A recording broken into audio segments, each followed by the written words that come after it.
नमस्कार दोस्तों, स्वागत है आपका आज दिन भर की बड़ी बिग ब्रेकिंग न्यूज में, जिसमें आपको राहुल गांधी, अखिलेश यादव, अरविंद केजरीवाल समेत आज के पेट्रोल डीजल के भाव बताएंगे, जो कि आपके लिए जानना बेहद जरूरी है। लेकिन दोस्तों, उसके पहले आप अभी इस वीडियो को लाइक कर लीजिए और इस लाल बटन को दबा के इस चैनल को फ्री में सब्सक्राइब करके घंटे बजाएंगे, तो ऐसी खबरें आप तक सबसे तेज पहुंचती रहेंगी।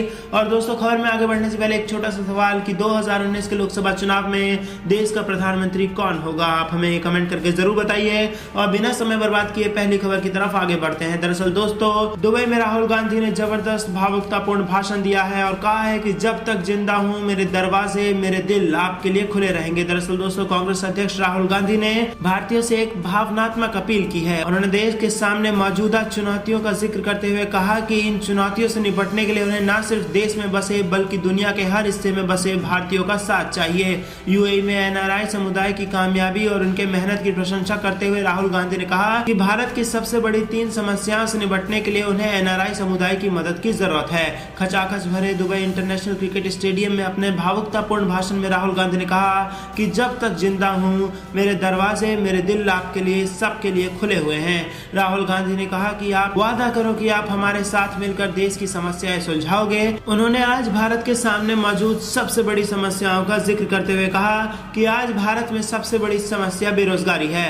आप भारत में युवाओं से बात करो तो पता चलेगा कि नोटबंदी और जीएसटी ने उनके रोजगार छीन लिए हैं। उन्होंने कहा कि हमें दुनिया को और खास तौर से चीन को दिखाना होगा कि हम बेरोजगारी से लड़ सकते हैं और न केवल लड़ सकते हैं, उससे जीत भी सकते हैं। उन्होंने किसान संकट को देश की सबसे बड़ी समस्या बताया और उन्होंने कहा कि आप में से बहुत से लोगों के वंशज किसान रहे होंगे। आज भारत का किसान मुसीबत में है, संकट में है, संघर्ष कर रहा है और हमें कृषि के क्षेत्र में बदलाव लाना होगा। राहुल गांधी ने हरित क्रांति का हवाला देते हुए कहा कि हमें एक और हरित क्रांति लानी होगी। तकनीक से किसानों को सशक्त करना होगा, तभी हम दुनिया भर में हमारे कृषि उत्पाद भेज सकेंगे और इसके लिए मुझे आप सबकी मदद की जरूरत है। राहुल गांधी ने ऐलान किया कि कांग्रेस का घोषणा पत्र सभी लोगों की आकांक्षाओं और उम्मीदों का दस्तावेज होगा। उन्होंने कहा कि कांग्रेस का घोषणा पत्र पूरे देश का घोषणा पत्र होगा। इसमें एनआरआई की आवाज होगी, युवाओं की आवाज होगी, किसानों की आवाज होगी और महिलाओं की आवाज होगी। देश के मौजूदा हालत पर राहुल गांधी ने कहा कि बीते 5 साल में देश को बांटने की कोशिश की जा रही है। धर्म के आधार पर, जाति के आधार पर, समुदाय के आधार पर, अमीर गरीब के आधार पर, महिला पुरुष के आधार पर, हर आधार पर देश को बांटने की कोशिश हो रही है। राहुल गांधी ने पूछा कि क्या बटा हुआ देश तरक्की कर सकता है। उन्होंने कहा कि सिर्फ राजनीतिक फायदे के लिए और राजनीतिक कारणों से देश को बांटा जा रहा है। कुछ लोग कहते हैं कि कांग्रेस मुक्त भारत चाहिए, लेकिन हम बीजेपी मुक्त भारत नहीं चाहते। हम पहले भारतीय हैं, उसके बाद हम कुछ और हैं। राहुल गांधी ने भावुकतापूर्ण अपील करते हुए कहा कि जब तक मैं जिंदा हूं मेरे दरवाजे, मेरे कान, मेरा दिल हमेशा आपके लिए खुला रहेगा। आप सबने संघर्ष किया है तभी कामयाब हुए हैं, सबने खून पसीना आंसू बहाए हैं तभी कामयाब हुए हैं, मुझे इस पर गर्व है। इसी के साथ राहुल गांधी ने कहा कि भारत एक विचार है जो हर भारतीय के दिल में है। यह विचार है विनम्रता का, असहिष्णुता का, प्यार का और भाईचारे का। उन्होंने एनआरआई समुदाय से कहा कि भारत का भविष्य आपके भविष्य से जुड़ा है। अगर आप परेशान हैं तो भारत परेशान है, अगर आप खुश हैं, सफल हैं तो भारत भी खुश है। तो दोस्तों, ये बड़ी खबर आ रही थी जहां पर राहुल गांधी ने बेहद भावुकतापूर्ण भाषण, जिसके बाद 2019 के लोकसभा चुनाव में जीत की ओर एक और कदम बढ़ाते हुए दिखाई दे रहे हैं राहुल गांधी। दोस्तों, रुक कर लेते हैं दूसरी बेहद बड़ी खबर की तरफ, जिसमें आपको बताएंगे कि राफेल की जांच से डर रहे हैं प्रधानमंत्री।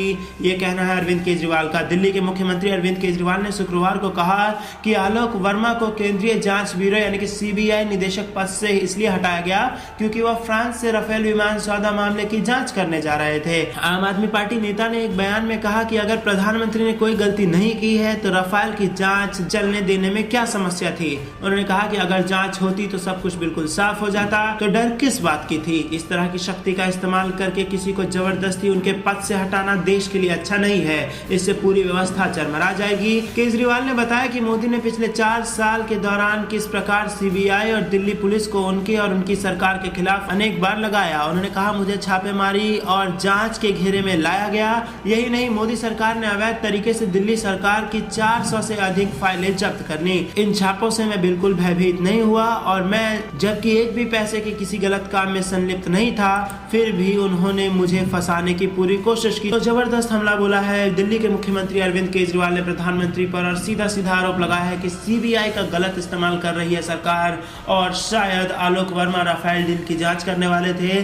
जिसमें फंस जाने के डर से सरकार ने उन्हें आधी रात अपने पद से हटा दिया। दोस्तों रुक कर लेते हैं तीसरी बड़ी खबर की तरफ। खनन घोटाले पर बोले हैं अखिलेश यादव, कहा सीबीआई जांच का डर नहीं, एक बार में जो पूछना है पूछ लें। एक खास बातचीत में पूर्व मुख्यमंत्री अखिलेश यादव ने खनन घोटाले की सीबीआई जांच के सवाल पर कहा कि शासन में एक अधिकारी के ऊपर दूसरा अधिकारी इसीलिए रखा जाता है कि पहली गलती करे तो दूसरा सुधार ले। खनन अधिकारी के ऊपर निदेशक होते हैं, उनसे ऊपर सचिव होते हैं, प्रमुख सचिव होते हैं और फिर मुख्यमंत्री का कार्यालय होता है।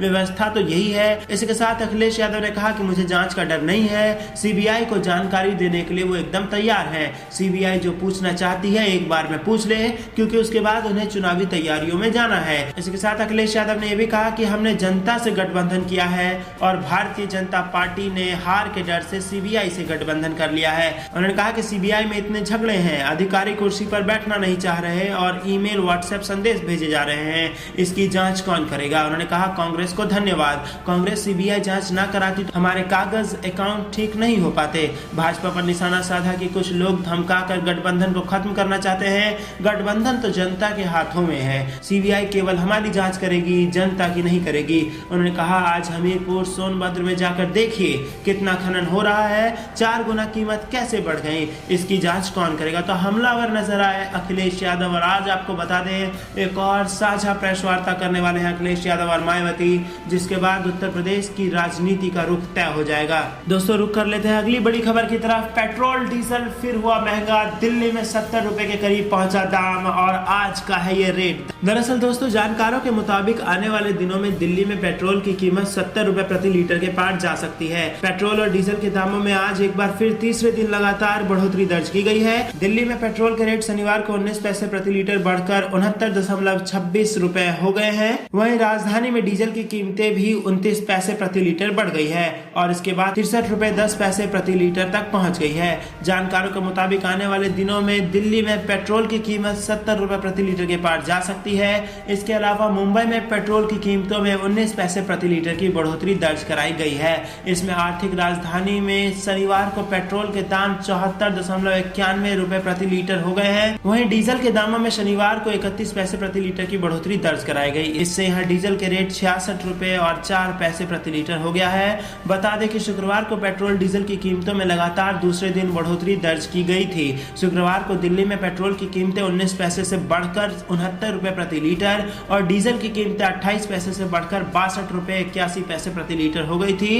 वैश्विक बाजार में कच्चे तेल की कीमतों में भारी उछाल के बाद पेट्रोल डीजल की कीमतें लगातार बढ़ रही हैं। दरअसल दोस्तों कच्चे तेल की कीमत में इजाफा होने से पेट्रोल और डीजल की कीमतों में और तेजी आ सकती है। इंटरनेशनल मार्केट में क्रूड ऑयल की कीमत $61 प्रति बैरल के पार पहुंच गई है।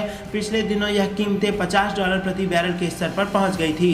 इसके बाद तेल कंपनियों ने घरेलू बाजार में पेट्रोल व डीजल की कीमतों में भी कमी की थी। इस कटौती के बाद पेट्रोल 1 साल और डीजल करीब 9 महीने के न्यूनतम स्तर पर पहुंच गया था। क्रूड ऑयल महंगा होने से तेल कंपनियों पर पेट्रोल और डीजल की कीमतें बढ़ाने का दबाव बढ़ गया है। तो दोस्तों ये थी दिन भर की कुछ बेहद महत्वपूर्ण खबरें जो कि हमें आपको बताना बेहद जरूरी था, जिसमें हमने आपको बताया कि दिल्ली में 70 रुपए के करीब पहुंचा गया है पेट्रोल का दाम और फिर से एक बार पेट्रोल डीजल की रेट में जबरदस्त उछाल देखने को मिला है। और दोस्तों इससे पहले हमने आपको बताया कि खनन घोटाले पर सीधा सीधा अखिलेश यादव ने कहा कि सीबीआई जांच का हमें कोई डर नहीं है, जो पूछना है जल्दी से पूछ लो, उसके बाद हम चुनाव की तैयारी में लग जाएंगे। तो ज्यादा परेशान ना किया जाए, हम इस पूछताछ के लिए तैयार हैं। और इससे पहले जो आपको हमने खबर दी उसमें हमने आपको बताया कि अरविंद केजरीवाल ने जबरदस्त हमला बोला है भारतीय जनता पार्टी पर और सीधा सीधा आरोप लगाया है कि भारतीय जनता पार्टी सीबीआई का बेहद गलत इस्तेमाल कर रही है और आम आदमी पार्टी के नेताओं को भी फंसाने का काम भारतीय जनता पार्टी सीबीआई के दुरुपयोग से कर रही है। और इससे पहले जो सबसे पहली खबर हमने आपको बताई थी उसमें हमने आपको बताया कि भावुकतापूर्ण भाषण दिया है राहुल गांधी ने दुबई में। उन्होंने कहा कि जब तक मैं जिंदा हूं मेरे दरवाजे, मेरा दिल, मेरा कान आपके लिए खुला रहेगा। और इसी के साथ एक बड़ी अपील करते हुए नजर आए राहुल गांधी। उन्होंने कहा कि देश में इस वक्त कई सारी समस्याएं हैं जिनसे निपटने के लिए मुझे न केवल देश में जो लोग हैं उनका बल्कि एनआरआई यानी कि आप लोगों का भी सहयोग चाहिए ताकि उन समस्याओं से निपट सके। इसके साथ उन्होंने कहा कि भारतीय जनता पार्टी कांग्रेस मुक्त भारत की बात करती है लेकिन हम भाजपा मुक्त भारत नहीं चाहते। हम देश में सहिष्णुता का माहौल चाहते हैं और भाईचारा आपसी प्रेम बना रहे, यही देश की ताकत रही है और हम इसको दोबारा लौटा करके रहेंगे। और इसी के साथ उन्होंने कहा कि किसानों की जो स्थिति है और बेरोजगारों की जो स्थिति है उसके मद्देनजर पर हमें चीन को बताना होगा कि हम ना केवल बेरोजगारी से लड़ सकते हैं बल्कि उससे जीत भी सकते हैं और देश में एक बार फिर से हरित क्रांति की ज़रूरत है, जो कि कांग्रेस पार्टी के आते ही उस पर काम किया जाएगा। तो दोस्तों, ये थी दिन भर की कुछ बेहद ज़रूरी खबरें। जुड़े रहने के लिए आप सभी का बहुत बहुत धन्यवाद। आप देख रहे थे